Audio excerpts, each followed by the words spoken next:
দেখেন ভাই, এই যে এখন যেইগুলা হইতেছে, জাবের ভাইয়ের যে গুলিবিদ্ধ, তাছাড়া একজন কনটেন্ট ক্রিয়েটরের গুলিবিদ্ধ, শান্তা এবং জুমা আপুর উপর হামলা, উম জুমা আপুর ফোনও নাকি নিয়ে নিছে আনলক অবস্থায়।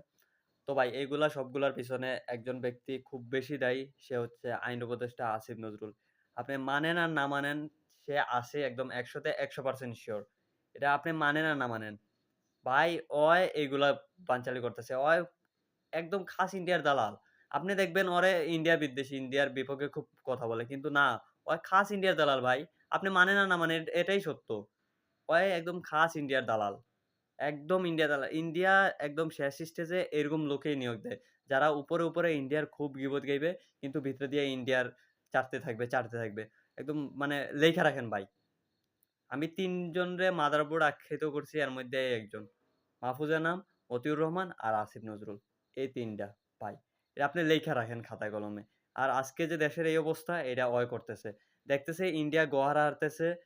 আর ইন্ডিয়া হারা মানে বিএনপি হারা। বিএনপি গোহারা হারতেছে। প্রতিটা সমাবেশে জামাতের লোক বেশি। তখন কি করছে? আন্দোলনে এই বিশৃঙ্খলা সৃষ্টি করছে, মব সৃষ্টি করছে। বলতেছে যে জাবের ভাইরা মব সৃষ্টি করছে। এটা একদম ভুল কথা।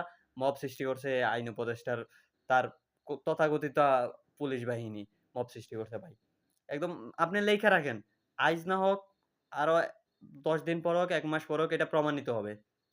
আর আমি বাংলাদেশ সরকার যেই যাক আগামীতে তার কাছে একটাই বিনীত আবেদন যে, যদি এখন হাদি হত্যার বিচার না হয়, তাহলে আপনারাও সরকারে যেয়ে টিকতে পারবেন না।